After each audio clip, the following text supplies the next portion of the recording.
moitas gracias por vir a esta nova sesión do Ateneo, dos RUS do Ateneo, e gracias tamén ao noso convidado por aceptar o noso convite para participar hoxe nesta conferencia sobre lobbies financeiros e poder político. Eu quixera, antes de dar entrada a Juan Fernández Vigueras, facer algúns pequenos comentarios derivados de dúas noticias de moi recente aparición. A primeira delas é un recente artigo publicado no suplemento dominical do diario El País, do día de onte, donde un periodista entrevistaba ao presidente de BlackRock, Mr. Robert Kapito. Robert Kapito e BlackRock en concreto é unha xestora de fondos de inversión norteamericana, a máis importante e poderosa a nivel mundial, que manexa un patrimonio de máis de 3 billóns de euros, prácticamente o triple do Produto Interior Bruto español de un ano, e principal accionista de sociedades tan importantes en España como pode ser o Banco de Santander, Telefónica ou BBVA. Robert Kapito, a pregunta do periodista, dixo: todo o tempo facemos suxerencias ao goberno. A segunda, que hai tamén poucos días, recolle que Goldman Sachs, un dos grupos de banca de inversión e valores máis importantes do mundo, que consta de os seus antigos empleados, formaron parte do Romano Prodi, que foi presidente do goberno italiano e tamén presidente da Comisión Europea, o mesmo Mario Draghi, actual presidente do Banco Central Europeo, resulta que vai asesorar ao goberno español no proceso de privatización de Bankia, unha entidade nacionalizada a través do FROB, que supuxo a introducción de máis de 22.000 millóns de euros de fondos públicos, é dicir, de todos nós. Pois ben, con estas dúas referencias me parece que veñen moi ben ao calor da conferencia de hoxe. Vou a facer algúns comentarios no que respecta ao currículo do noso convidado Juan Fernández Vigueras. Juan Fernández Vigueras é doctor en Dereito pola Universidade de Murcia e ten unha larga experiencia profesional como directivo de grandes empresas, entre outras de dragados e construccións. Como escritor, se ha especializado na crítica política da desregulación dos mercados financeiros globalizados. É autor, entre outros, de moitos libros a este respecto, como poden ser Os paraísos fiscais, editado por ACAD no ano 2005, La Europa opaca das finanzas, editado por Icaria no ano 2008, El casino que nos gobierna no ano 2012, e neste derradeiro ano 2013 que acaba de rematar, Os lobbies financeiros, tentáculos del poder, libro que nos ha regalado e que vai a formar parte da biblioteca do Ateneo de Santiago. Pero tamén, como analista de asuntos político-financeiros, Juan Fernández Vigueras ha sido colaborador durante varios anos das revistas Cambio 16 e Cuadernos para o Diálogo, do Diario Público hasta a súa recente desaparición, e colabora regularmente ca revista mensual Temas para o Debate.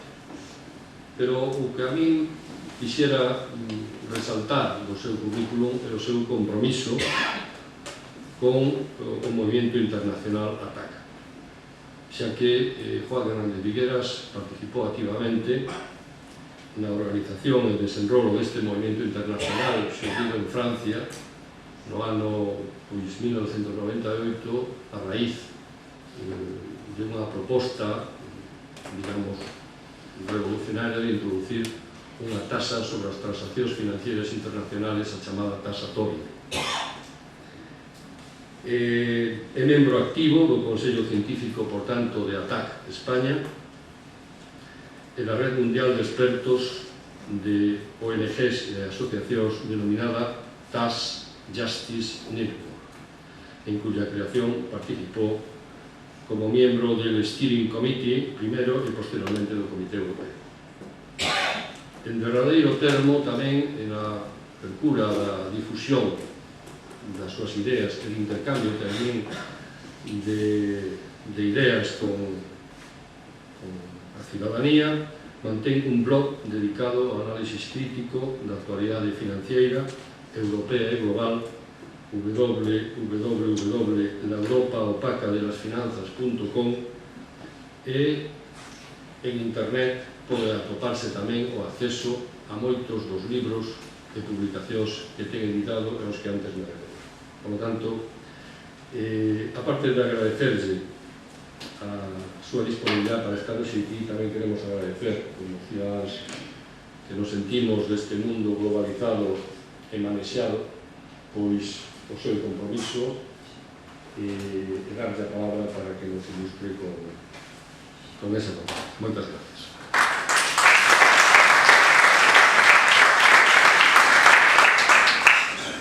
Bueno, pues en primer lugar, gracias a Francisco Banderas por esa presentación que ha hecho de mí y sobre todo por los dos casos que ha contado al principio, que vienen muy bien en relación al tema que yo pretendo abordar aquí. Y vaya también mi agradecimiento a todos ustedes por venir a escuchar estos temas frente a los cuales casi todo el mundo rehuye y todo el mundo empieza diciendo: oye, yo es que de economía, eso de economía, como no entiendo, y es una de tantas cosas que yo llevo años tratando de convertir, sobre todo en los niveles profesionales, por muchas razones, porque ¿de dónde se puede excluir la economía hoy si la tenemos por todas partes? Desde que vamos a comprar el pan hasta que firmamos la hipoteca de la casa, ¿no? Y sobre todo porque lo de la economía hoy se ha vuelto muy complejo y yo modestamente, y no soy el único, junto con muchos otra gente, consideramos que dentro de la economía hay una parte que se llama las finanzas, que es lo que a veces se le llama economía y que normalmente en la práctica pues casi muchas veces no tiene nada que ver con la economía. Y dicho esto, pues vamos a empezar. He tratado de preparar unas láminas para que todo sea lo más fácil, si no lo más fácil, lo más ameno posible. Esa lámina yo no dibujo también, no es mía. Es del periódico Financial Times de hace unos años. Fondo, pues la imagen es clara, Wall Street. Están en el carro, el primero, ese de la cabeza un poco más grande, sigue siendo todavía consejero delegado de Goldman Sachs. El de la derecha también sigue, es Jamie Dimon de JP Morgan. Los otros no se distinguen mucho, ya no me acuerdo de sus nombres. Los que van delante corriendo y sufriendo los latigazos, los que van delante sufriendo los latigazos, pues les conocemos a todos, ¿no? Salvo uno, todos están en el poder: Cameron, Obama, Angela Merkel y Sarkozy. El único que hasta ahora ha sido sustituido es Sarkozy. La imagen creo que se define por sí misma. Si la memoria no me falla, pues no lo tengo apuntado, este dibujo corresponde a un análisis del periódico Financial Times en el año 2009. Recuerden que la quiebra del banco de inversión Lehman Brothers fue en septiembre del 2008 y que para esa fecha pues el mundo estaba sufriendo, aquí no nos habíamos enterado todavía, estaba sufriendo lo que era un colapso financiero. Y al hablar de colapso financiero, pues el problema de los pagos internacionales, en la banca, es decir, nadie sabía por dónde iban a terminar las cosas, ¿no? La banca, entonces y ahora andaba, pues ahí trata de reflejar, el analista del periódico trataba de reflejar una realidad, y es que estaban azuzando a los gobernantes para que buscaran soluciones. Las han buscado, pero no para los demás, sino para ellos. De tal modo que 3 años después, es decir, en 2012, hubo alguien que lo vio muy claro dónde estaba el problema. En enero de 2012, el que entonces era candidato del Partido Socialista francés a la presidencia de la República, François Hollande, en un discurso en Le Bourget, cerca de París, decía lo siguiente: en esta batalla que se inicia os diré quién es mi adversario, mi verdadero adversario. No tiene nombre, ni rostro, ni partido, nunca presentará su candidatura, no será pues elegido y sin embargo gobierna. Este adversario es el mundo de las finanzas. Ante nuestros ojos, durante 20 años, las finanzas han tomado el control de la economía, de la sociedad e incluso de nuestras vidas. Para mí, en síntesis, quizás sea el análisis más serio que se hizo entonces y que sigue vigente, y lo era ya mucho tiempo antes. Basta mirar la trayectoria que ha seguido después para que, si se sabe mirar detrás de los titulares del periódico que hablan de historia para distraer al personal, viendo detrás vemos los problemas que se enfrenta alguien que quiera hacer. Yo no le voté, lógicamente, y yo tengo que pensar de él, como de mucha gente, su buena voluntad cuando parte de análisis tan claro, ¿no? Que lo consiga o no, eso ya es otra cuestión. Lo cierto hoy, y lo era ya en el 2012 y hoy mucho más claro, ya en el 2014, es que después de una crisis financiera de la envergadura que tuvo, ahora todos vivimos las consecuencias, sobre todo en Europa, donde todo ha ido más retrasado, y dentro de Europa, pues España. Es decir, las consecuencias de una crisis financiera que podía haber llegado, los resultados podían haber llegado por otro lado, ¿no? Pero ya se ha olvidado dónde se originaron, que fue en Wall Street con unas hipotecas sin garantía que se vendían por todo el mundo. No se vendían las hipotecas, se vendían los valores bursátiles respaldados por esas hipotecas, ¿no? Para salvar el sistema, un sistema totalmente liberalizado, pues los contribuyentes, los estados, los gobiernos, cogieron el dinero de los contribuyentes y ayudaron a la banca a reflotarla y a salvar la situación. Y resulta que 5 años después, la banca tiene más poder ahora que antes de la crisis. Y al hablar de poder, no se trata del poder que pueda tener las autoridades del Estado, un poder de coacción directa sobre la gente, sino influencia, capacidad de decidir o de influir en las decisiones, de tal modo que las decisiones no siempre son en beneficio de los ciudadanos y muchas veces son más en beneficio de la propia banca. Y al decir banca, pues intentamos también firmar o grandes grupos financieros. Un ejemplo. En la Unión Europea, los activos financieros de los 15 mayores bancos, piensen en los nombres de la BNP de París, ING y el Santander y el BBVA, representan el 160% del PIB global, es decir, de los que producen un año en toda la Unión Europea, en los 27 países, antes de que entrara Croacia. Eso es una muestra de potencia financiera.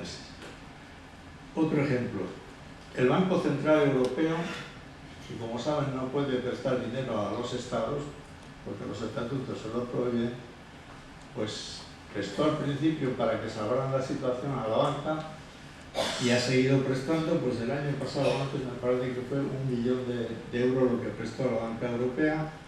La banca española se llevó de esos préstamos la mayor parte, lo prestaba al 1%, después al 0,75%, desde diciembre al 0,25%, y esta banca pues dedicaba ese dinero a negocios en bolsa, de los cuales ganaba pues el 4 o el 3,8%. ¿Qué negocios?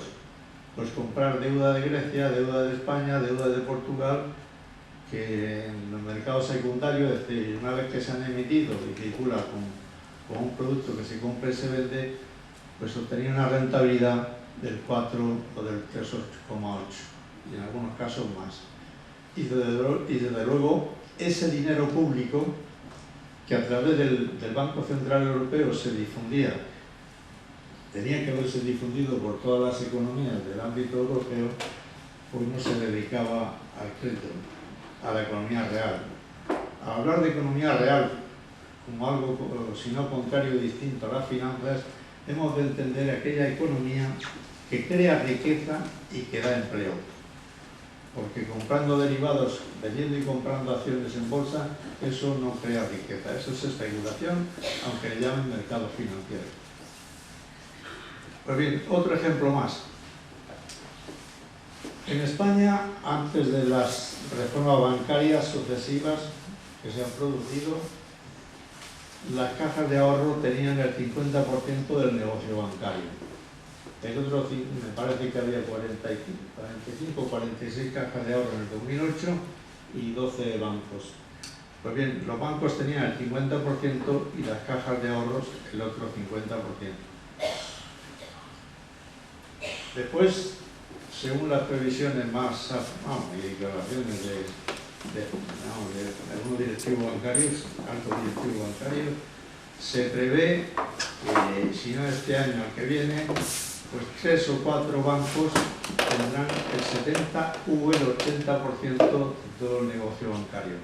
El negocio bancario, digamos, tradicional, ese de los depósitos y los préstamos a las empresas y demás. O sea que, con estas reformas, han desaparecido las cajas de ahorro que administraban dinero de los ciudadanos, dinero público, y no voy a entrar ahora en por qué ha ocurrido. Eso también daría para hablar, mucho para hablar. Y otra cuestión que se prevé es que a partir de ahora el Estado, las empresas y los ahorradores tendrán mayor dependencia de los mercados financieros globales. ¿Qué quiere decir?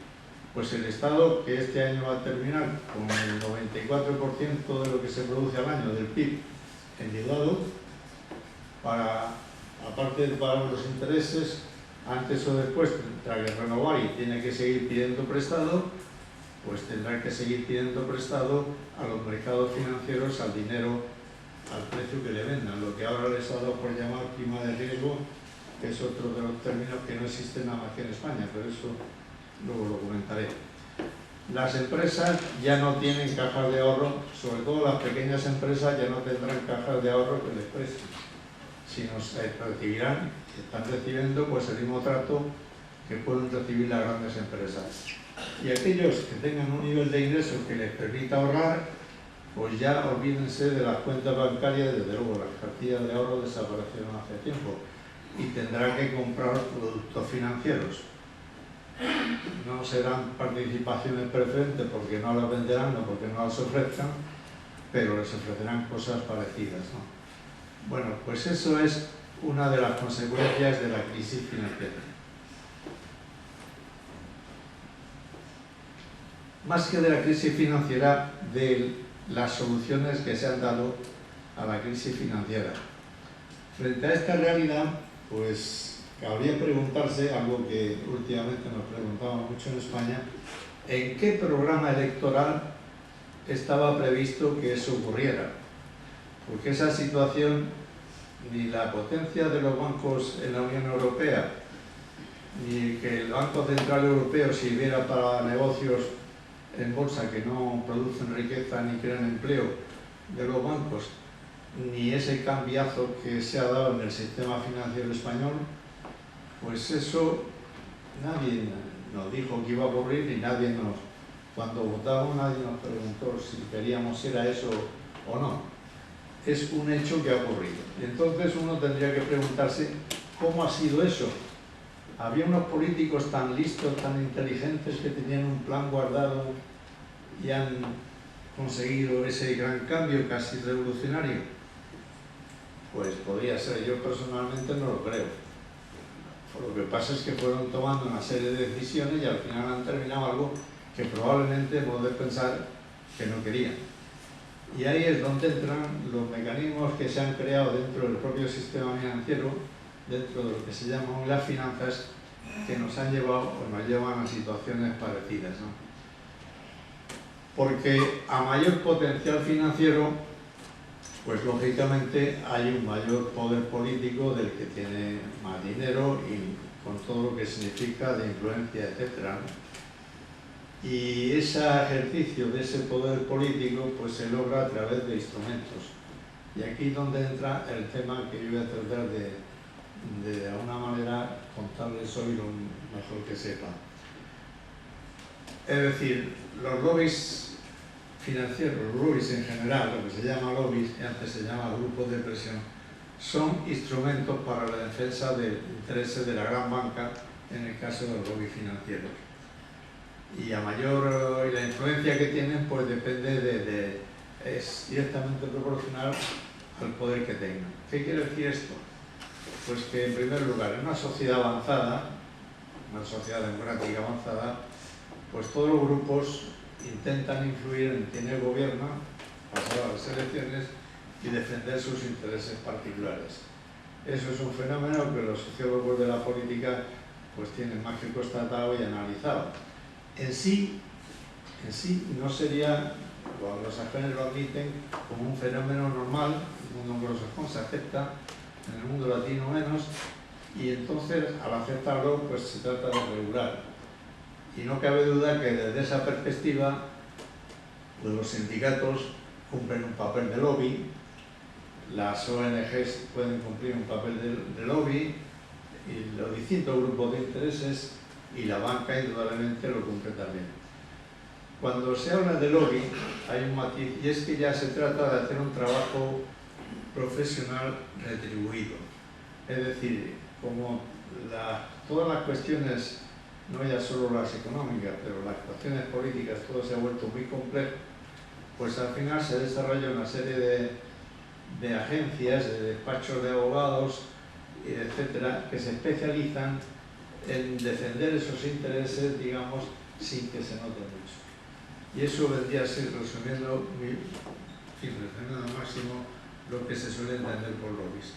El problema está en cuando detrás de esos despachos de abogados, de esas agencias de comunicación o de estrategia, o de esos expertos que producen informes en un sentido que beneficia determinados intereses, pues el problema está cuando esos intereses tienen un peso y pretenden imponerse sobre el resto de los intereses de los demás grupos, ¿no?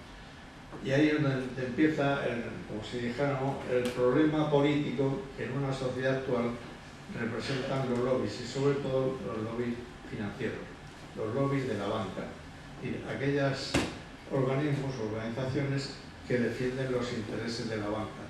¿Cómo lo defienden? Pues, como he tratado de aludir, produciendo informes de la situación en España, de las cuales, en fin, se manejan datos no siempre precisos, con cierto sesgo, que al final la conclusión es que conviene hacer esto, conviene hacer lo otro, es decir, conviene hacer algo que beneficia a aquel que ha generado el informe. O se organizan campañas de medios de comunicación bien pagadas con el objeto no ya los anuncios esos que todos lo vemos como publicidad, sino lo que no aparece como publicidad, sino reporteros muy inteligentes, analistas económicos, que nos llevan siempre a la conclusión de que lo mejor que se debe hacer es esto o lo otro, es decir, algo que beneficia a quien le ha pagado, la banca. Pues bien, esos modos de funcionar de estos lobbies financieros, un modo muy sutil, muy sofisticado, hace que se defiendan dos tipos de... en fin, la defensa de estos intereses de la banca se produce en dos niveles. Uno, pongo ahí intereses muy concretos. Y eso lo hemos visto en la experiencia española más reciente. Tema de los desahucios. Era un tema, ante todo, humano. Pues ya hemos visto, ahora se habla menos, pero el problema ha seguido existiendo y el problema no se ha resuelto. Tuvo que ocurrir una manifestación de los decanos de los jueces, quiero recordar, ¿no? Y colegios de abogados, me parece, para que el tema aflorara a la prensa. En la prensa se contó que los representantes del Grupo 1 de la Asociación Española de Banca, es decir, lo contaron así, pero traducido quiere decir los grandes bancos españoles se reunieron con los ministros de turno y se reunieron con la oposición. Después vino aquella movida del movimiento antidesahucios de la Ada Colau, que funcionando realmente como un móvil, con un lobby, desde una perspectiva social, pues le dio un contenido intelectual, llegó hasta hablar en el Parlamento, pero al final no tuvo la fuerza que podía haber tenido para haber cambiado la situación. Es decir, al final el problema de los desahucios no se resolvió y la famosa ley hipotecaria, que tan injustas consecuencias tiene, no se resolvió. El tema de las participaciones preferentes, pues hombre, en Galicia, que voy a decir yo que no se haya dicho ya. Lo único que sí puedo decir es que, como en tantas cosas, el problema afloró cuando ya, en cierto modo, no tenía remedio, porque el problema se consagró en el famoso memorándum, es decir, contrato de acuerdo que España firmó en Bruselas para recibir los 42.000 millones que iban a ser hasta 100 para la banca. Y en ese contrato es donde figuraba pues que eso no se podía condonar y que eso tenía que sufrir un descuento o quita, que ahora es un término que se ha hecho popular. A partir de ahí, pues no tenía remedio, se podía validar o no. Sin embargo, uno se pregunta, ¿no se dieron cuenta los negociadores españoles cuando firmaron eso de que dentro del contexto en que se negociaba, pues no tenía por qué figurar el compromiso de reducir eso, cuando todo el mundo sabía que en la mayoría de los casos era muy discutible el origen y era muy tanto ilícito y era muy discutible, como mejor dicho, era sabido que se había engañado en multitud de casos, ¿no? Pero ahí es donde entra esa mano fina de los lobbies. Desde el momento en que eso quedó sellado y quedó escrito, pues ya, aunque hubiese ardido, no, estoy exagerando, ¿no?, parte de Galicia, pues no, el gobierno tenía las manos atadas por el propio compromiso. Es decir, se había asegurado de que eso tenía que ser así. Estoy, en fin, resumiendo muy brevemente, pero para llevarle al convencimiento de esa mano oscura que hay siempre en muchas cuestiones. De la reforma del sistema financiero, pues hombre, eso está más claro. Está más claro porque el problema surgió la necesidad, bueno, se venía hablando del sistema financiero, ya nos venía bombardeando hace años, y de pronto resulta que el Tribunal Constitucional dice que hay que reformar por un mal cálculo que se hacía en aquellas pensiones devengadas por jornada parcial, y con tal motivo el gobierno crea un grupo de trabajo para definir la reforma del sistema. Y qué coincidencia, esta vez sí aparecen en los periódicos con nombres y apellidos de los componentes de ese grupo de trabajo para estudiar el cambio en el sistema de pensiones. Resulta que uno era representante de UNESPA, la Asociación de Aseguradores Españoles, Aviva, un grupo de asegurador muy importante, Mapfre, muy conocido, otro del Banco Bilbao Vizcaya, y bueno, luego estaba pues el representante de los sindicatos y otro catedrático, me parece, ¿no? Pero la mayoría eran aseguradores, porque claro, el objetivo principal dentro de o por debajo de los hechos reales del envejecimiento de la población, etcétera, etcétera, está el que el negocio financiero busca caminos, busca abrirse. Entonces las pensiones responden a una necesidad humana en la sociedad en que vivimos y es un campo de negocio enorme para todo el capitalismo mundial, como lo es la enseñanza y como es la educación. De tal manera que en esos campos es donde más presionan los lobbies financieros. Pero por encima de esa defensa concreta que se realizan los lobbies financieros en todo lugar, en todos los países, según la coyuntura y según las cuestiones que haya en juego, por encima de eso, lo que defienden los lobbies de la banca y de los grupos financieros es el sistema financiero internacional que se ha montado, lo que llamamos el casino financiero global. Y lo de casino no es una expresión mía, que yo lo he utilizado mucho, incluso como título del libro al que ha hecho aludido a Francisco Candela, porque primero, en el lenguaje financiero se utilizan mucho expresiones propias de casino, juego, apostar, etcétera, etcétera. Pero más allá de eso, es porque se ha creado un sistema en que si se obtienen beneficios, los beneficios son para los jugadores, y la banca, los fondos de inversiones y demás. Y si hay pérdidas, como eso crea riesgos en toda la sociedad, y esos riesgos no están controlados, porque ese casino no está regulado, pues entonces, para evitar esas pérdidas, como he dicho, esas pérdidas se reparten y las pagamos todos. Los jugadores menos, pero los que estábamos mirando el juego son los que más pagamos. Y de ahí viene el que se utilice la expresión casino. ¿Cuáles son las bases fundamentales que se defienden por parte de la banca y los grupos financieros? Pues algo que ya hoy resulta un tanto difícil volver atrás, pero los que tenemos algunos años sabemos que eso no existía, que es el movimiento libre de capitales. Pues yo recuerdo haber estado en Inglaterra y, en fin, y tener que poner encima de la mesa el dinero que iba como estudiante para poder, en los años 60, para poder entrar a Inglaterra. Y si yo necesitaba más dinero, mi padre no me podía mandar porque había unos límites que había control de movimiento de capital. Eso ha desaparecido y hoy con un ordenador se puede invertir en cualquier parte del mundo, siempre que se tenga una buena cuenta bancaria. Otra base de ese casino es que se pueden crear cualquier producto, la innovación continua, que consideran que es algo positivo. Y así surgen inventos como las participaciones preferentes, los distintos seguros que hay, etcétera, etcétera.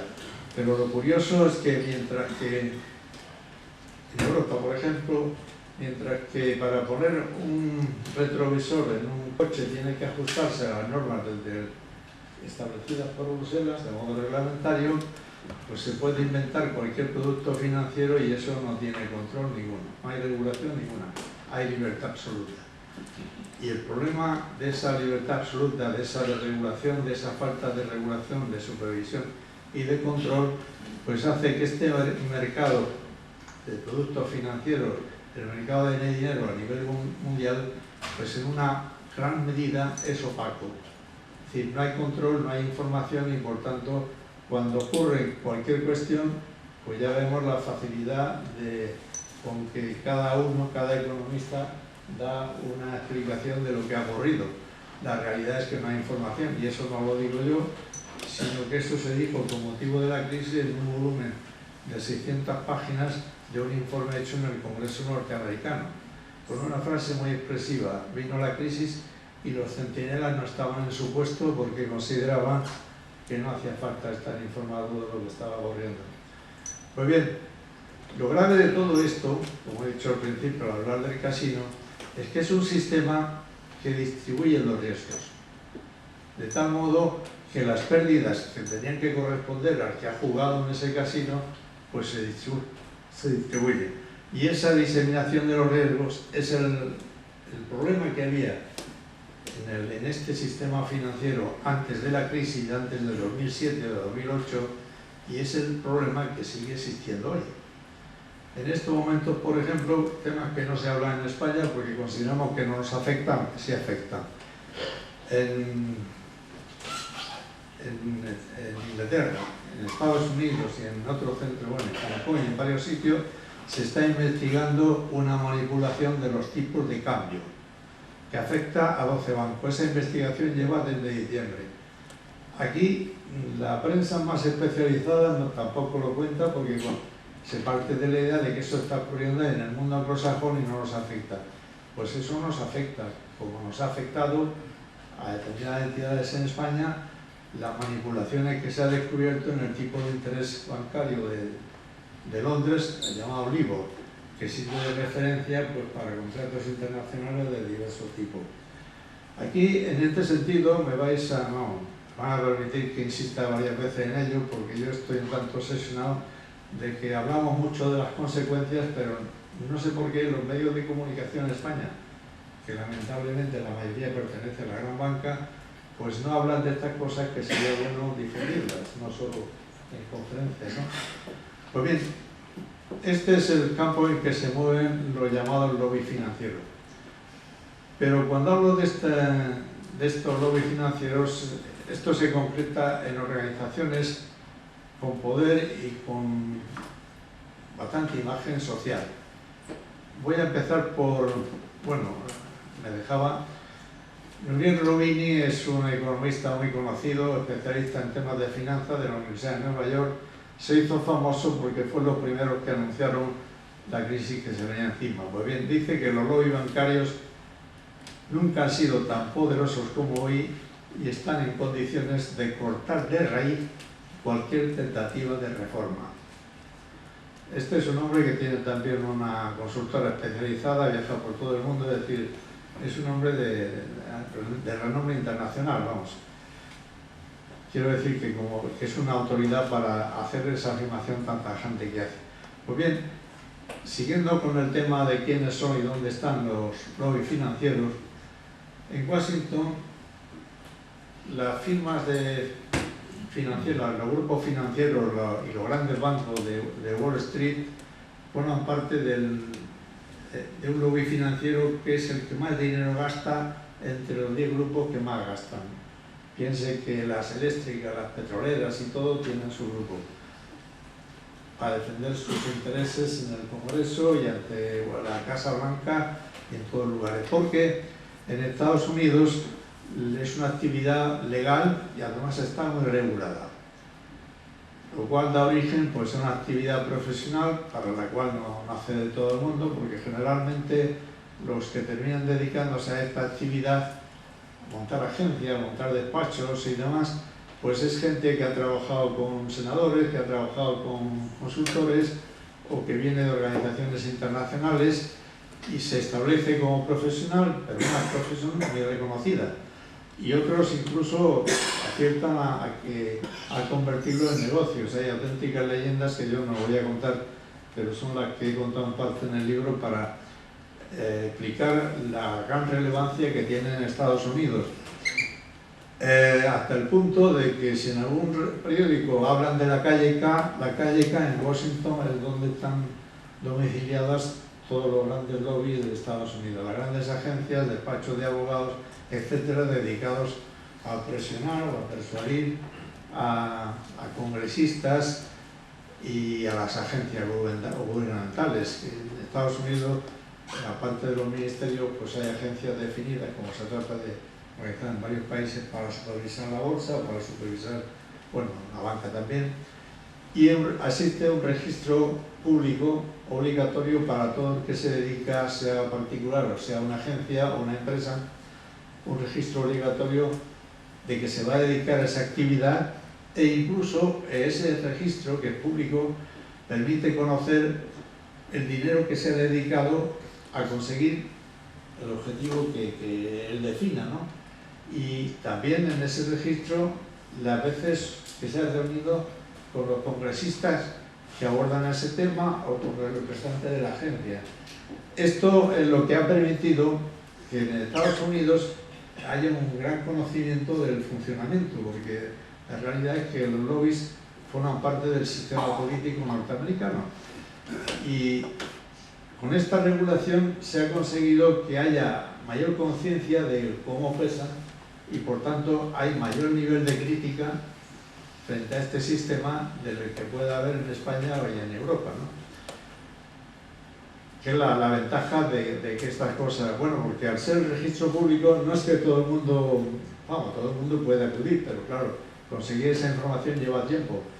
Pero hay ONGs y fundaciones dedicadas a facilitar la información que figuran en los registros públicos oficiales, que son las que a mí me dolieron para escribir el capítulo del libro que dedico a Washington y a Wall Street. Naturalmente a este tipo de actividad contribuye lo que se llama la puerta giratoria, es decir, la facilidad con que se pasa de trabajar en el sector privado al sector público y viceversa, que es una práctica viciosa que está extendiéndose en todos los países y aquí se practica también. En el tema financiero tiene mucha importancia porque, dada la complejidad de este mundo, el traer a alguien a un puesto público que ha trabajado en eso pues sí, facilita el trabajo o facilita la definición de legislación, pero quien trabaja en ese tema, como luego va a volver a él, pues está más pensando en los intereses particulares en fin, de la banca o del mundo financiero que en los suyos, o lo que debería de ocuparse como público, vamos, como intereses públicos, ¿no? Otro factor que contribuye pues al poder de los lobbies en Estados Unidos, pues la contribución a las campañas electorales. PAC es las siglas en inglés porque no es que se contribuya directamente a fulanito ni a menganito ni al partido tal, sino a los comités de acción política que se crean. Y a ese comité, luego también presenta sus cuentas públicas, es al que se puede contribuir. Y ahí, como relato en el libro, pues contribuye toda la banca. Y es fácil saber pues cuánto dinero dieron a Obama cuando era senador y después. Los dos nombres que pongo ahí, ustedes pueden leer, el senador Christopher Dodd y el congresista Barney Frank, es que cuando Obama inició su campaña para regular y controlar las finanzas, cosa que ya puedo adelantar que no ha logrado, se crearon dos proyectos de ley, uno en el Congreso y otro en el Senado. Y los dos presidentes de ambas comisiones, la comisión del Senado, que era Christopher Dodd, era el presidente de la comisión del Senado. Pues bien, ese senador había recibido en su campaña electoral 2,9 millones de dólares. Era el senador que más había recibido después de Obama. Obama había recibido más. Y el congresista Barney Frank pues fue el que más dinero recibió del mundo financiero en su condición de candidato al Congreso. Y luego fue el que presidió la comisión donde se estudió la legislación que surgió, la ley que se apellida de Dodd y Frank, que regula el mundo financiero desde el año 2010, que naturalmente, como he dicho, no resolvió el problema. El problema de establecer, de supervisar las operaciones que no se supervisan y que haya un control mayor por parte del Estado. El objetivo último de todas las labores de los bancos y de los lobbies financieros pues es conseguir que si tiene que regularse, la regulación sea mínima, light, que es una palabra muy americana, ¿no? Y de hecho lo han conseguido, porque esa ley que yo he mencionado del año 2010, la ley Dodd-Frank, pues tiene algo así como del orden de 1.200 o 1.300 páginas. Y el día en que se promulgó, subieron las acciones de toda la banca de Nueva York. ¿Qué indicaba eso? Pues que no les preocupaba, porque la ley eran principios generales que aún no ha logrado terminarse. Como siempre pasa en las leyes, cuando son muy generales, luego hay que concretarlas en los reglamentos, ¿no? Y ya decía el conde de Romanones que los demás hagan las leyes y me dejen a mí hacer los reglamentos, ¿no? Y aún siguen haciendo reglamentos. Por tanto, lo que se escribió que estaba resuelto no está todavía, ni mucho menos. Pues bien, eso es Washington, que es el modelo que tomamos de gobierno del mundo. En la City de Londres, pues la City todo el mundo sabe que es la parte de Londres donde reside la bolsa, donde están las grandes financieras. Pues bien, es un centro de lobbies. La idea que tengo de esto y a la que llegué después de mucho tiempo de leer e investigar este tipo de cosas, hay 3 centros en el mundo que son, como dicen en mi tierra, los que parten el bacalao, ¿no? Es decir, no solo tiene una gran capacidad financiera, sino tiene una gran capacidad de decisiones políticas que afectan a todo el mundo. Ya he hablado de Washington, la City de Londres es igual de importante que Wall Street. De hecho, muchas operaciones que se registran en Wall Street se han ejecutado en Londres, operaciones financieras. Pues bien, los lobbies en la City de Londres son muy importantes, empezando por la Asociación de Banqueros Británicos, la RBA. Se agrupa 200 bancos de 60 países. Entre estos bancos está el Banco Santander, es decir, el Banco Santander también forma parte de esta asociación de banqueros británicos. Ya ve que hay bancos de 60 países. Otro grupo importante, otro lobby importante, la Asociación Británica de Aseguradores, puesto que los seguros que se gestionan desde Londres es el sector económico mayor de Europa y en el tema de seguros es el tercero del mundo.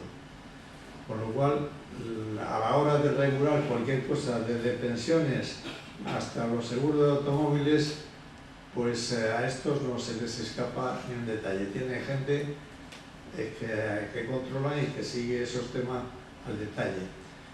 De Goldman Sachs, como banco de inversiones, todo el mundo lo sabe, se dice, y ha dicho, que no se puede, que cuando se habla de Goldman Sachs, de dónde está, lo que hay que decir es dónde no está, porque es se ha definido por algún periodista norteamericano en algún artículo que tuvo mucho eco, como una especie de cefalópodo que está a punto de extinguirse, que se enorme y le llaman calamar vampiro, porque tiene una mezcla de pulpo y de Canadá, participa en todo, naturalmente o poniendo el dinero o como comisionista o como intermediario, ¿no? En la City de Londres tiene mucha influencia, muy ligada al Partido Conservador, da grandes donaciones al Partido Conservador, incluso al laborista también. Lo que pasa es que no figura como tal banco, sino que son los distintos jefes, altos jefes de Goldman Sachs los que aportan ese dinero. Mario Draghi, presidente del Banco Central Europeo, fue presidente de Goldman Sachs en Londres, porque después de Nueva York, Goldman Sachs International tiene su sede en Londres, desde el cual pues irradia influencia en toda Europa sobre todo.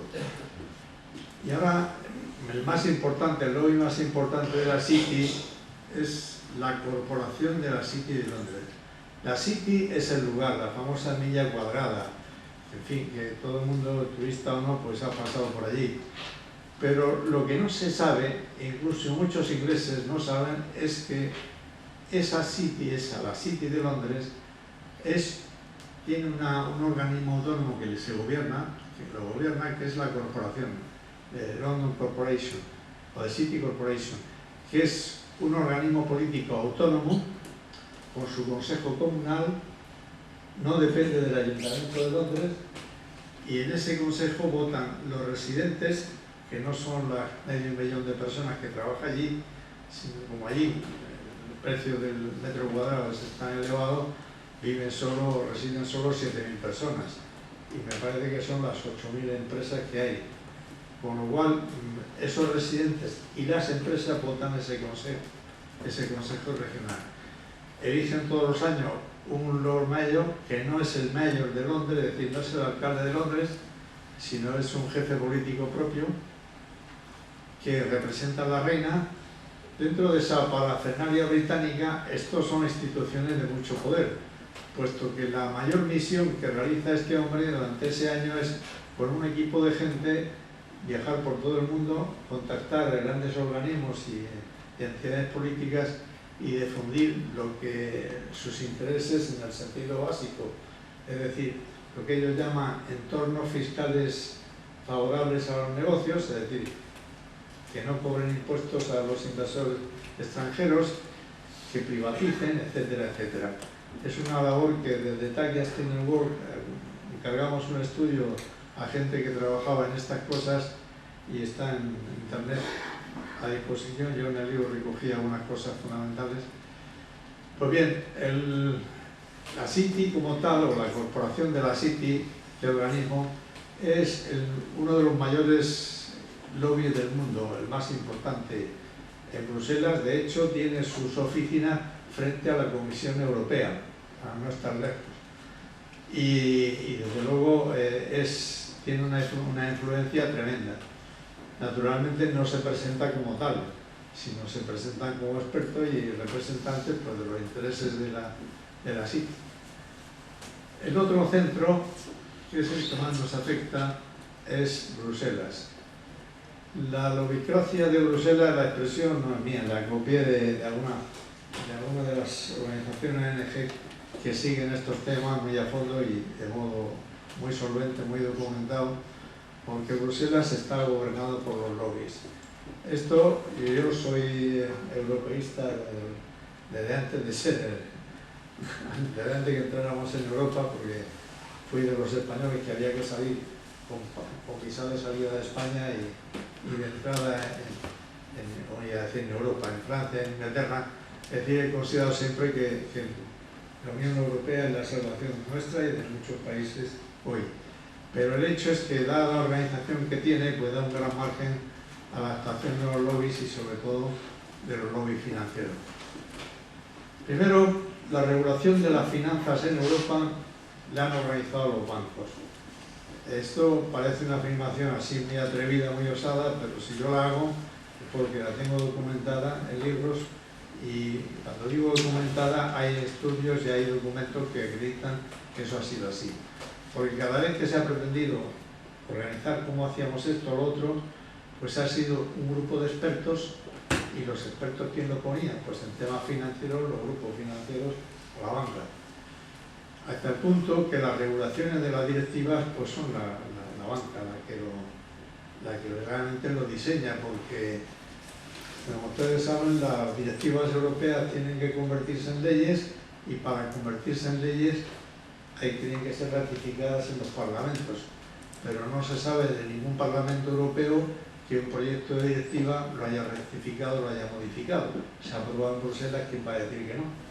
Pero es que además se estableció en los años 90, después de uno de los grupos de trabajo que estudió el tema, el cómo vamos a regular todas aquellas regulaciones que se habían suprimido en los estados, que al crearse la Unión Europea y sobre todo con el euro, los estados, a los distintos bancos centrales y a distintos gobiernos se les privó de competencias que tenían en temas financieros. Todo eso se centralizó, pero al centralizarlo más bien quedó sin regular. Pues bien, para lograr ese objetivo, pues se estableció una metodología de cómo se iba a llevar a cabo ese proceso legislativo en Europa.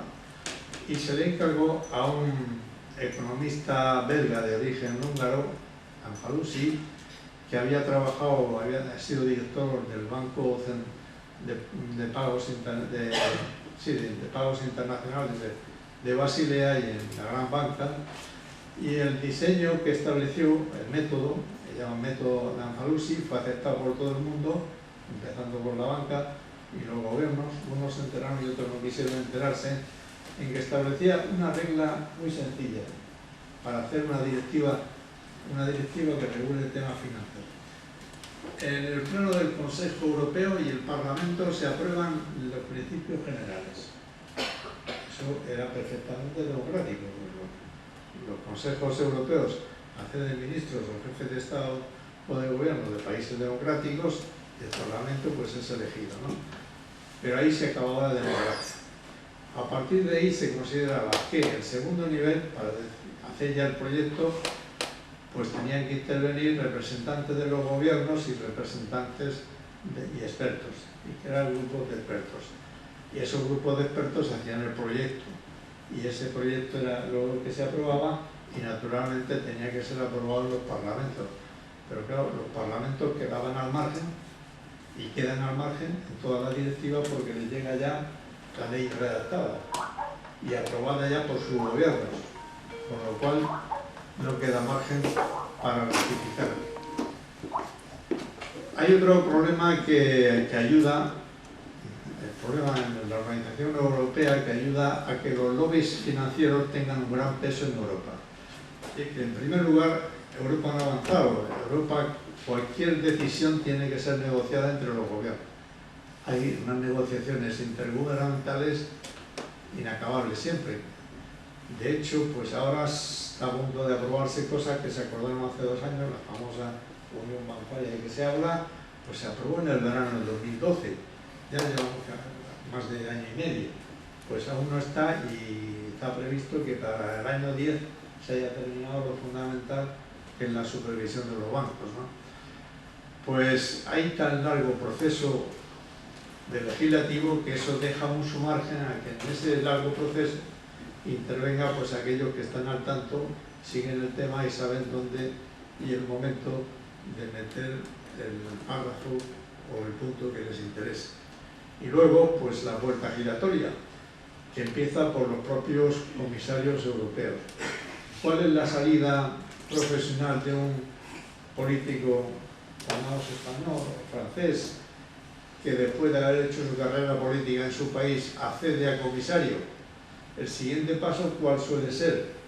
Pues termina y crea su agencia y su propio lobby, su propia agencia profesional para trabajar por cuenta del banco o de la gran empresa que le pague. Y esa ha sido la salida hasta ahora de gran parte de los comisarios europeos, que como luego ya se escudan en una sigla, ya no figura su nombre, y las había hecho popular, pues no llega a las páginas de los periódicos, pero están ahí y es un hecho que está denunciado. Por otra parte, pues está el otro tipo de lobby, que es lo que llaman internos, y es eurodiputados, que son eurodiputados, pero además siguen conservando vinculaciones muy fuertes con determinadas empresas, bancos o empresas, por ejemplo, de energía nuclear y demás, con lo cual dentro del Parlamento pues no está claro qué intereses son los que defienden, sino de la empresa en la que trabajaban y la que siguen vinculados con los intereses. Últimamente se ha avanzado un poco más, pero eso como queda fuera del Consejo Europeo, tiene que ser regulado por ellos mismos, pues hasta ahora se ha avanzado, pero no lo necesario, ¿no?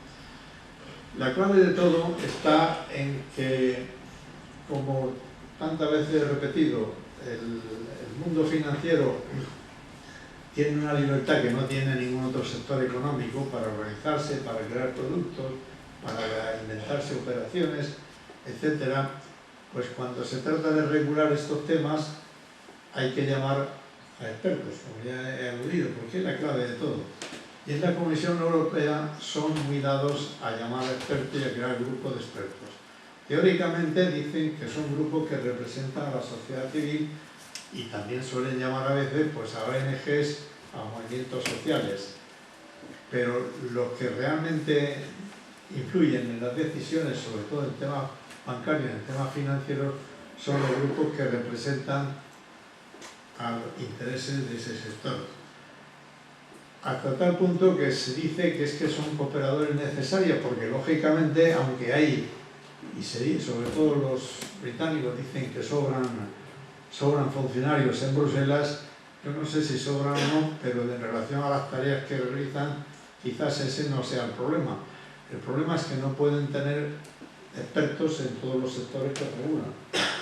Entonces, la afición a crear grupos de trabajo, comités, es lo que facilita la intervención y la influencia de aquellos que representan los intereses de la banca y de la finanza. Y hasta tal extremo esto es así, que comitología es una palabra que existe en el glosario oficial europeo, aludiendo a la organización de comités.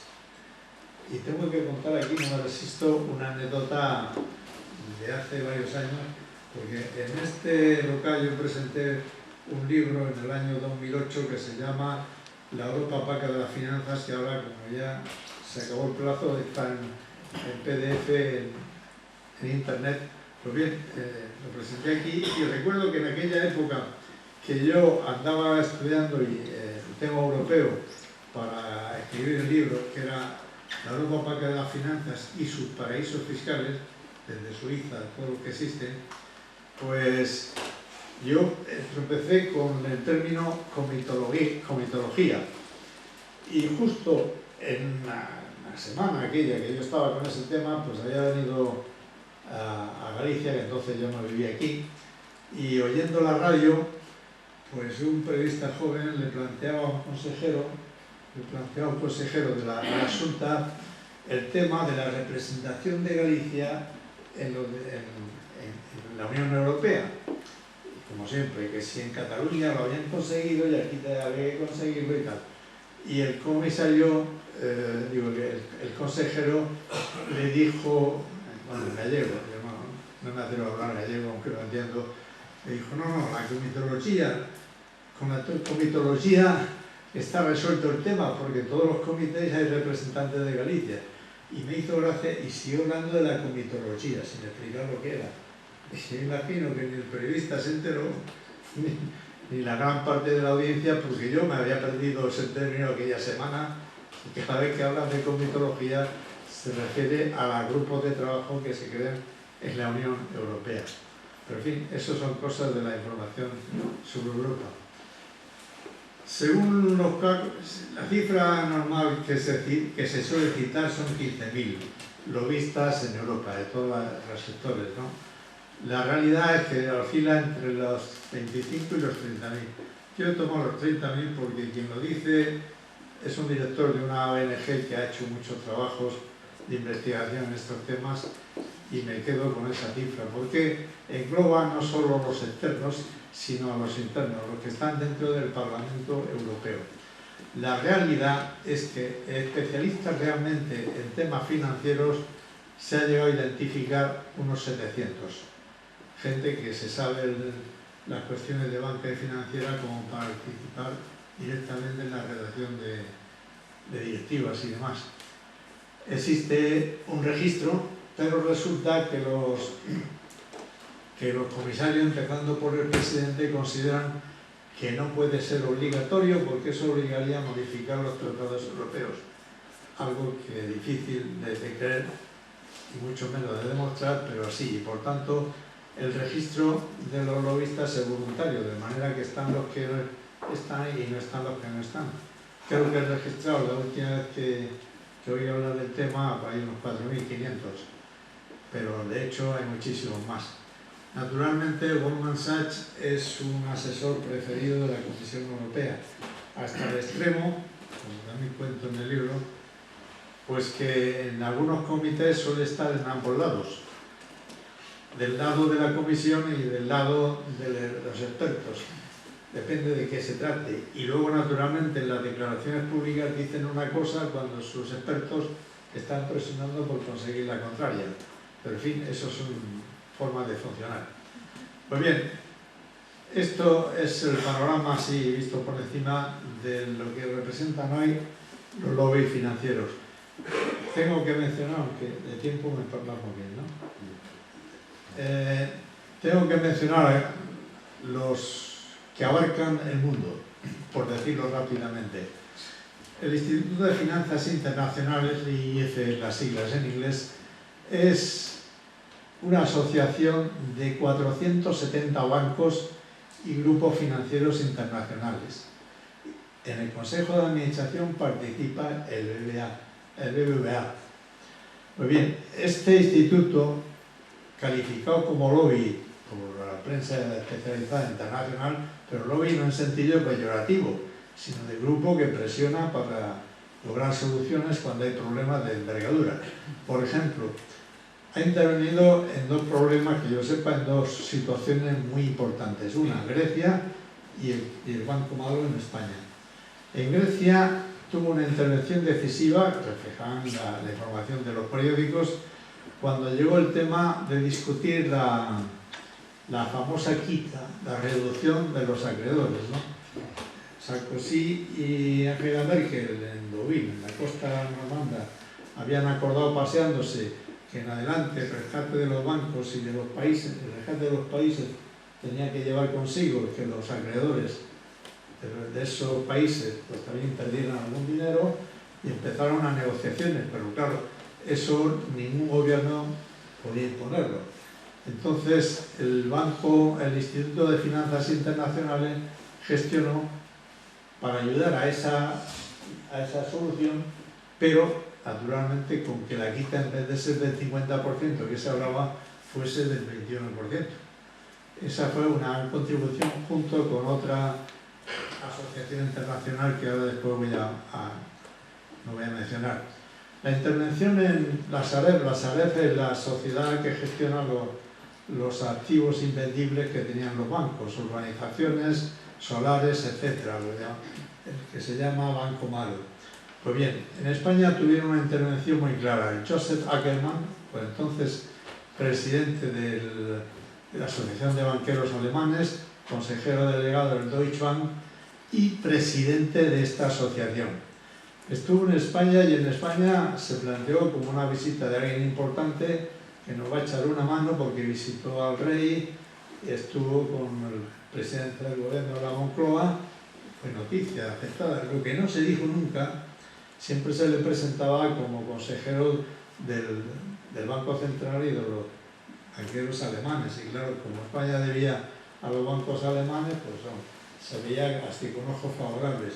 Lo que no contaron es que venía a defender sus intereses suyos y desde la banca internacional como presidente, porque 2 años después estuvo justo la visita antes de que el gobierno de Zapatero diese el giro que dio en mayo de 2010, y luego vino después para asegurarse, esto ya lo pongo yo, para asegurarse de que las cosas iban por el camino que les convenía. Pero al año siguiente, en el 2011, vino su director general, Charles de Lara, que llevaba 20 años en ese cargo y que lo cambiaron a final de año. Pero vino en ese año, también salió en los periódicos, algún periódico le hizo una entrevista muy larga, cuando se estaba cociendo la regulación del Banco Malo. Y naturalmente en el periódico contaba las dudas de la nueva regulación y sus dudas estaban muy claras. ¿A qué precios se iban a vender los activos de la banca? Pues claro, ahí había mucho interés en juego. Y si ese Banco Malo, esa sociedad, iba a ser pública o iba a ser mixta. 15 días después salió el Real Decreto y no dijeron nada. Quiere decir que la cosa quedó a su satisfacción. Otro lobby global es la ISDA, que es la Asociación Internacional de Derivados, cuyo empeño mayor es que ese sector de los derivados, que no son valores bursátiles, los derivados son apuestas. Igual que las apuestas mutuas deportivo benéficas, las quinielas. Lo que pasa es que aquí apuestas entre bancos y además bancos implicados que garantizan el que esas apuestas se van a pagar. En total es un mercado mundial que afecta algo así, bueno, algo así, no, más de 600 billones, 12 ceros, billones de dólares. No es una cifra, es la cifra que da el Banco Internacional de Pagos de Basilea, aunque gran parte de ese mercado es opaco, porque se hace OTC, como dicen, es decir, fuera del mostrador, bajo mano, es privado, pero que si las cosas van mal es una de las causas de la crisis. Pues eso sigue siendo de ese nivel. Pues bien, ese mercado financiero internacional está controlado por la ISDA, que tiene su sede en Nueva York y que está muy vinculada a Goldman Sachs. Pues bien, esta asociación también intervino en el tema de la quita de Grecia, porque el acuerdo al final, aunque lo habían dicho los máximos representantes de la Unión Europea, pero máximo, de hecho, pues al final tenía que ser un acuerdo privado. Entonces el acuerdo privado tenía que ser pues una intermediación de estas dos organizaciones. Para terminar, de Goldman Sachs ya he hablado, yo le llamo megalobby, pero su consejero delegado definió públicamente que hacía la obra de Dios, porque ayudaba a crear empresas y por tanto a crear trabajo en todo el mundo, según su versión.